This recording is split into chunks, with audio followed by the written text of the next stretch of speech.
What's up, you guys? It's PhiDX. If you don't know me, I'm a professional Tekken 7 player, and a lot of my brand early on when I was starting to play this game, I came from League of Legends. So a lot of the things I focused on were kind of like having a good attitude and kind of having a good, healthy mindset towards oneself when seeking improvement in anything, but mainly in video games where people get tied up in a lot of rank or like discussions of rank, self-evaluation.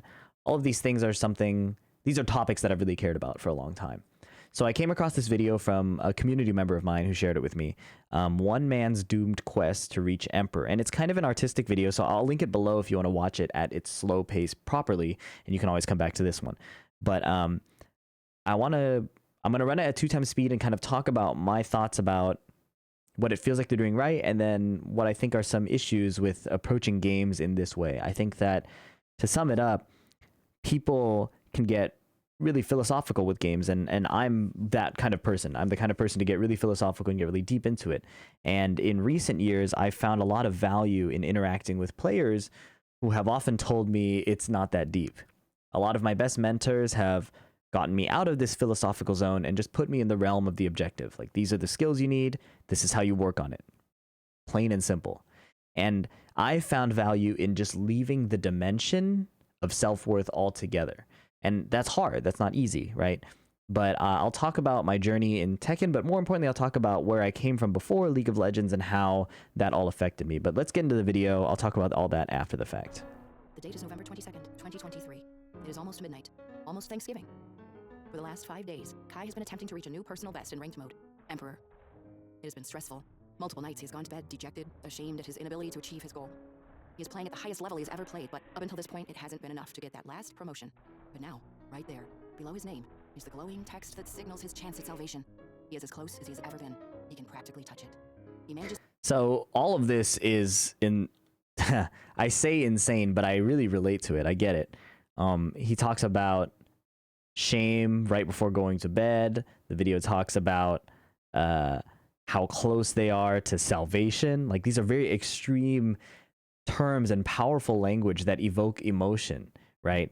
And I think in competition like this, that kind of emotion that like is so existential is very dangerous and is often an obstacle to good performance. So in my experience, it is good to almost avoid this altogether. And given, again, it's an artistic piece, it's a retrospective, but I think this does reflect the mindset of many players in these moments, myself included. To grab his opponent and put them in a final mix-up. And then, the date is November 18th, 2023. It is 9 p.m. So it was November 22nd, and then in this final moment, they flash back to the 18th. That's kind of a cool artistic decision. Steadily rising up the ranks as he periodically commits himself to learning new skills. He's just tied his highest rank, Yaksa. He had previously reached that rank back in July with Noctis, but has now done so with Kazumi. In doing so, however, he could feel the proximity of the Emperor rank slowly driving him mad, like a beating heart beneath the floorboards. He was so close to Emperor, surely he could get there, right? He set his goal and began the grind. He was making his first of 3 good decisions. Assess your goals carefully. This is good. I think it's, when you set a goal, make sure it's kind of reasonable and well thought out. That's important. In the preceding months, he had promoted 4 characters to blue ranks, and it was getting easier each time. He could feel it in his bones, but he was also... So this is one thing I kind of don't immediately agree with. I think that the best approach in many games, and the approach you'll see a lot of highly proficient players take, especially the ones that eventually go pro, and I'm not saying everybody has to go pro, but the efficient approach tends to be you take one character as high as you can go. Absolute highest. If you can't reach the top rank, there are fundamental skills that can continue to be developed. By the top rank, I mean like the top, like upper 2 to 3 brackets. So the league analogy might be like Challenger, Grandmaster, Master, or like this was back a few seasons ago, so a while ago. But in Tekken terms, usually I say like Tekken God Prime, Tekken God Omega. If you are struggling to reach those ranks, there are key skills that are still to be developed on your main characters that are worth looking at. Jumping characters disrupts the development of those skills. And disrupting the development of those skills just puts off the problem for later. So I don't think you need to raise multiple characters to blue ranks just to hit purple rank. And I'm not sure if that's exactly what Iron Fist University is saying here, but that's the impression I get by the delivery from the video. Basing that feeling on simple observation of his results. His current color grade was no longer difficult for him to break into, so he reasoned that he was ready to take it to the next level. If you want to set yourself a goal in ranked mode, be sure to take stock of your performance. If your rank is volatile and you have trouble maintaining stability, maybe you need to make some adjustments prior to... So they talk about if your rank is volatile and you have trouble maintaining stability, maybe you need to make adjustments. And I consider rank brackets always fluctuating between like 2 above or below, right? So if you're, say, a blue rank, you can be like, say, what is it, Fujin? You could be Eternal Ruler or Divine Ruler 2 below, or you could be the 2 blue ranks above. That's how I treated it in League as well when I got coaching in that game.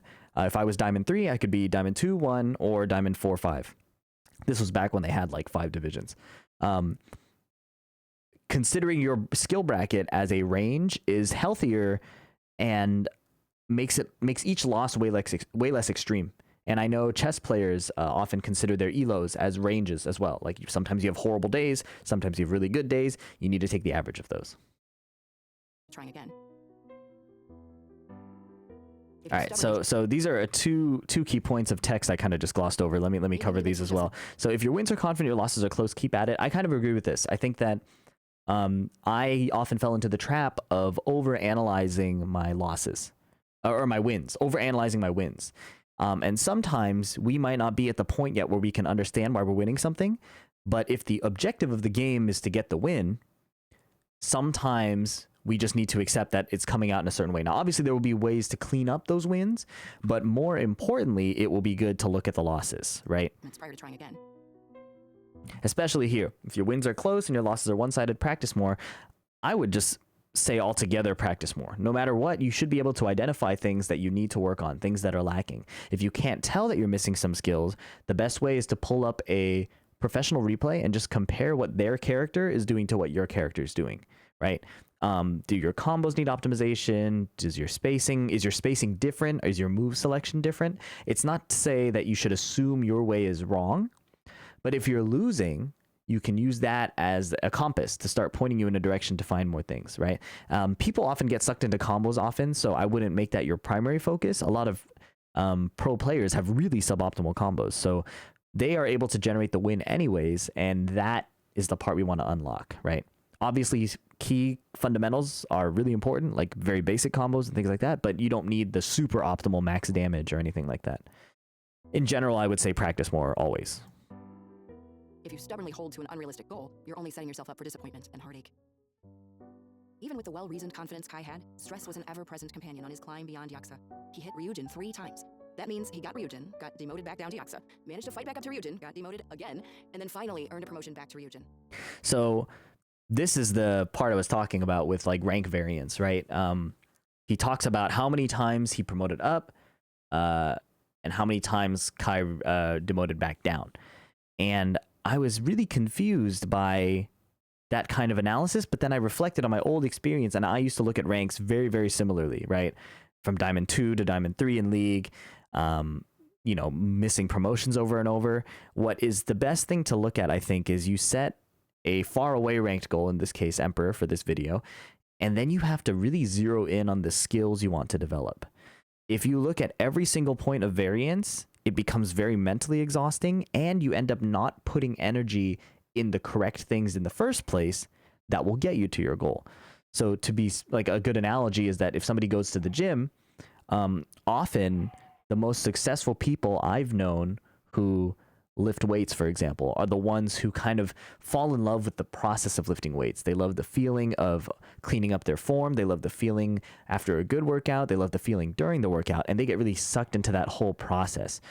Obviously, tracking numbers is involved, but a lot of them didn't like hop on the scale every day, right? Or kind of measure their body fat every day until they were kind of experts in that field and had a steady understanding. But a lot of the beginners who ended up sticking with the practice were falling in love with the very micro stuff. And I think that video games are the same way. Like, you want to, obviously you have a rank goal, but to get there, you need to have a very micro focused. Is my whiff punishment sharp? Is my block punishment sharp? Is my defense clean? You know, these kinds of things are worth your energy and will drive you towards your rank goal. Whereas, man, I got demoted 3 times. Oh, I'm so close to this goal. None of those thoughts directly translate to better skills, right? So it's not worth your energy and is often counterproductive. There was only the difference of a single rank, but after a few days of this back and forth, he began to doubt himself. Could he do this? Was he actually good enough to get to Emperor? See, and like this is what I mean. Like it leads to these kinds of thoughts, right? In that realm of my rank is my progress, these are the kinds of thoughts that naturally tend to arise. But if you view your progress as proficiency in a set of skills, right, then no matter what your rank is, I've met like, people with low ranks that have insane defense. And so what that tells me is that, they're lacking skills in other areas, but they were so focused on grinding that specific skill. Like, I'm not joking that I have a friend who has been Eternal Ruler, has been blue ranks above with like Tekken God Prime level defense. I'm not joking.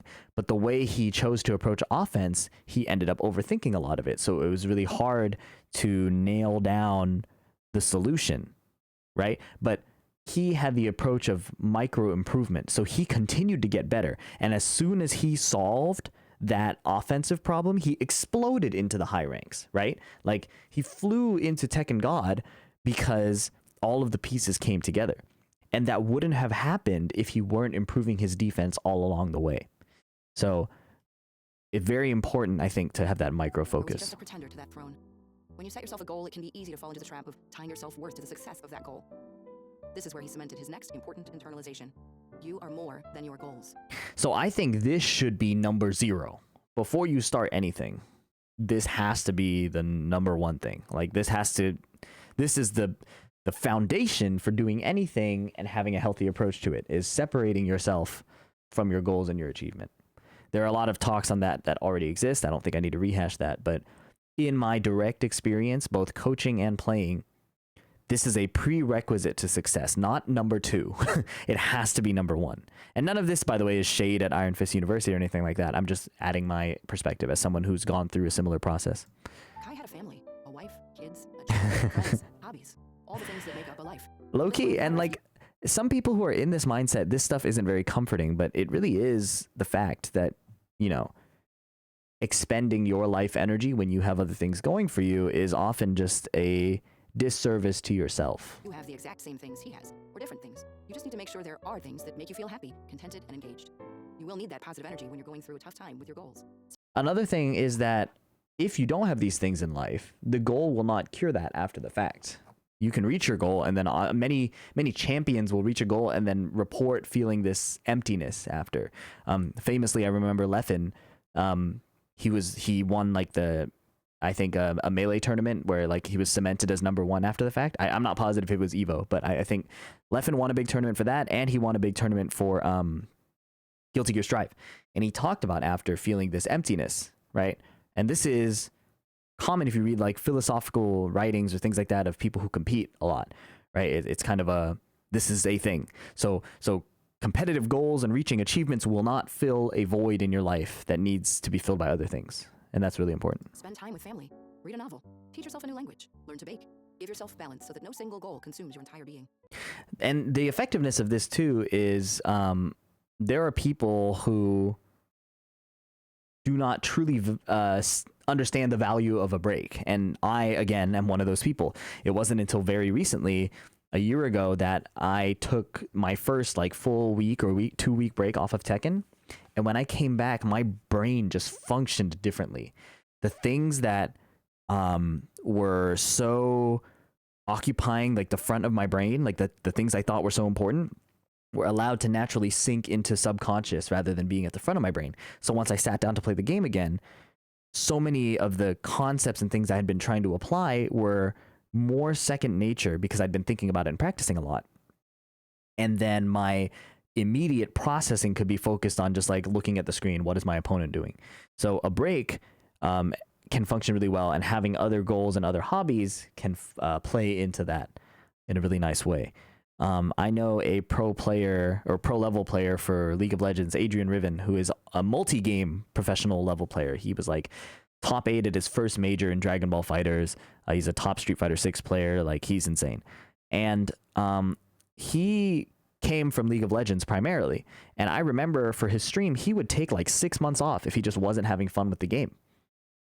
And he would come back insanely cracked, right? So don't force yourself, I think, to play consistently if you have a consistent practice schedule while you're playing, right? If you're just grinding games that can be less effective. But if you're doing like legitimate practice and a lot of drills and kind of analysis, sometimes a break can be what you need to set yourself up for higher performance.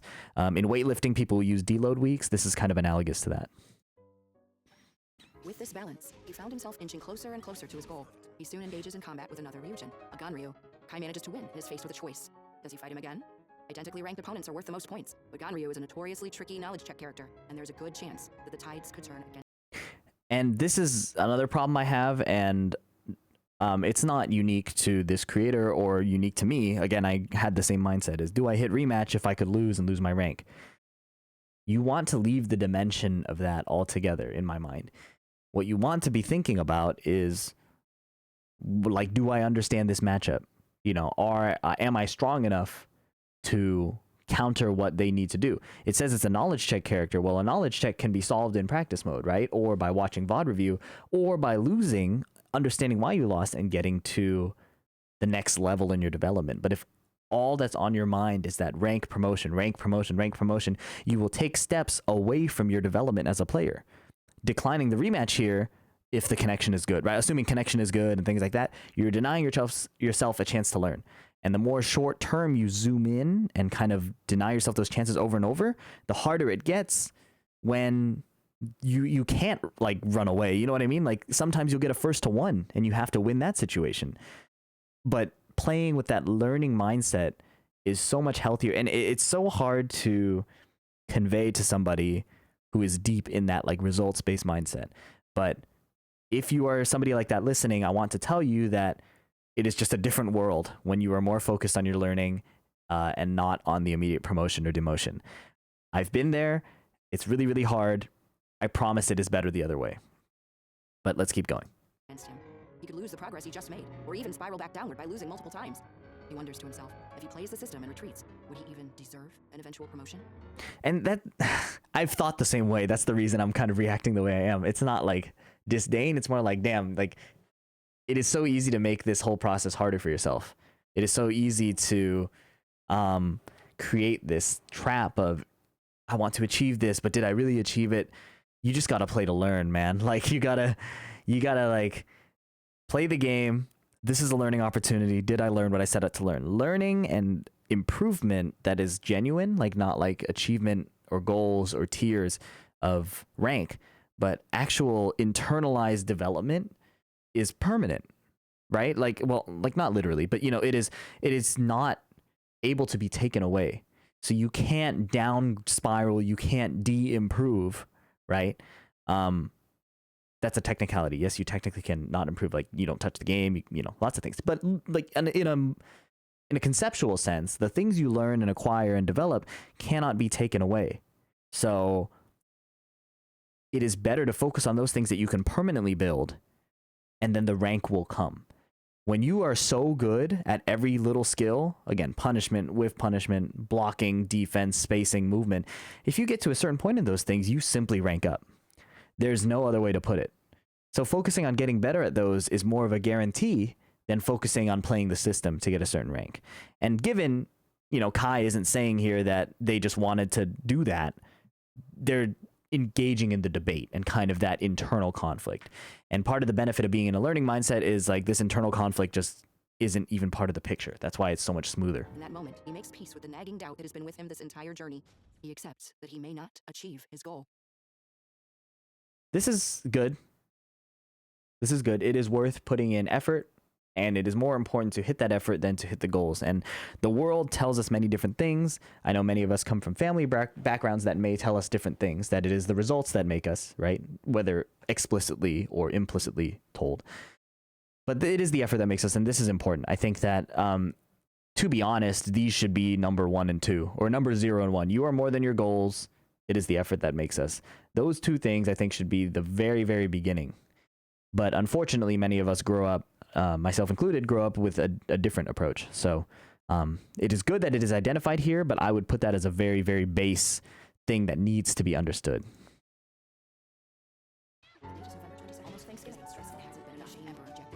This is a really effective use of I said it was an artistic video. I want to put it at normal speed. Listen to this. If you have headphones on, the audio is echoing on both sides, kind of like an internal monologue. Listen to this. Almost Thanksgiving. It's been stressful. It hasn't been enough. Emperor dejected now, right? The chance at salvation is as close as he has ever been, practically. He manages to grab his opponent and put them in a final mix-up. And then it is over.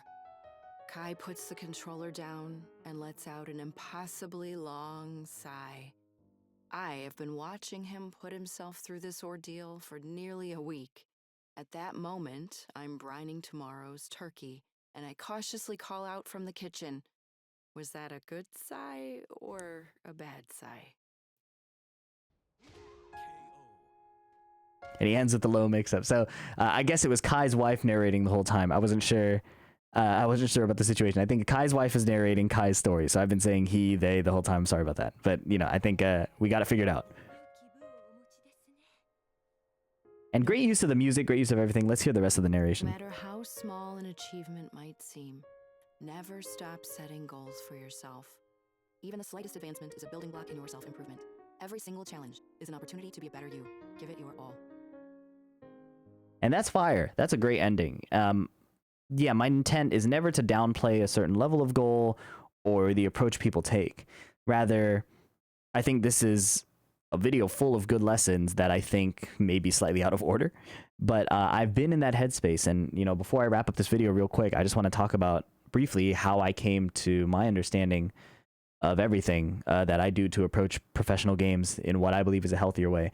And it's not that I have the perfect method, but I found that I was struggling so hard for a long time. And my mentors that I'm lucky to have now have reflected similar ideas that I've come to understand. And the way I see it is that moving to these different ways of thinking and being are just so much more efficient. It's such a better use of energy. So, brief story. This is relevant, I promise. I started League in Season 4. I wanted to hit gold, and I kind of just played the characters I wanted to play. So, like, as you know, a League game is anywhere from 20 to 40 minutes. So I had, like, 260 games on Ezreal, like 50 games on Teemo. This is all ranked. Like, this is before you, like, this doesn't include all the normal games, right? Or does it? Yeah, no, ranked. So, played a bunch of ranked games, finished silver. I was really disappointed because I wanted to hit gold. You get, like, a special skin, all that. I was really, really tilted by that. Came back Season 5. I hit platinum playing these other characters, just a different role. And I felt pretty decent. I didn't really, like, try to go beyond that. But the next seasons, I set my sights on hitting diamond. And that was kind of my hardcore goal. So Season 6, I was still playing the champions I really wanted to play, like these high execution, mechanical 1v1 characters. And it just was not enough. I finished Platinum 2. I had spent, almost 500 games on Riven, and then with Yasuo games over 500, right? And then there are these other characters. You can see I played trillions of different characters just casually, randomly. But this was all in ranked, right? So clearly I didn't have, like, the training and the expertise. I watched a lot of content creators at this point, and they started to say, like, it's really important to main one champion, right? So that was why in Season 6 I really focused on Riven, like why she outstripped the rest of them.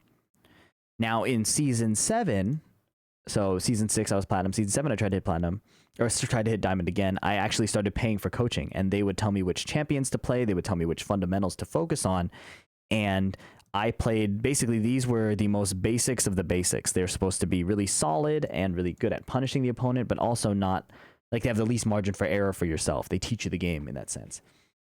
And I still finished the exact same rank the season before, right? This is hundreds and hundreds and hundreds of games. And the whole time I was so insistent on kind of beating myself up and, like, punishing my every mistake mentally.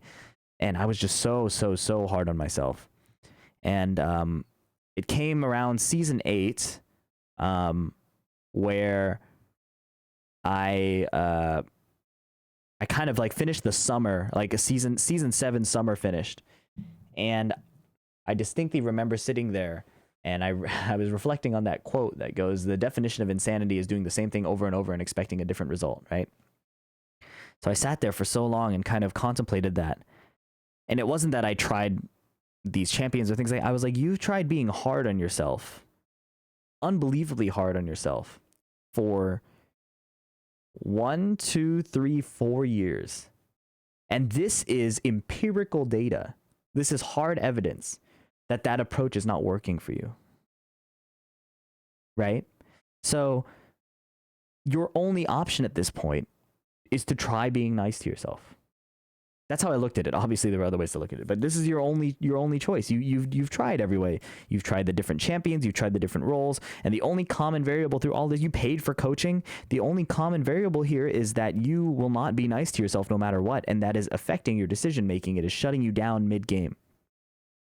That voice effect that they did at the end here, that was like not literally what I was going through, but that emotion it generates listening to that is similar to what I felt with how much pressure I was putting on myself. So I forced myself, like, yo, you got to chill. And it doesn't have a record of it visually here, but within 50 games, I hit Diamond 3 in the next season. I spent that preseason practicing being nice to myself. I would queue up to ranked games in the off season, like I think a 2-month off season, just being like not doing any of the self like mutilation mentally that I was doing. And then I hopped into the ranked season and I had a win streak all the way to Diamond 3. Now I finished the season Diamond 3, but that's just because I wasn't making the improvements necessary yet to break into the, the higher barrier. But that was huge. I'm talking like the first 50 games of a season where I had spent, in these seasons, I never even touched Diamond. I would have stopped playing. But here I flew into Diamond and just kept going.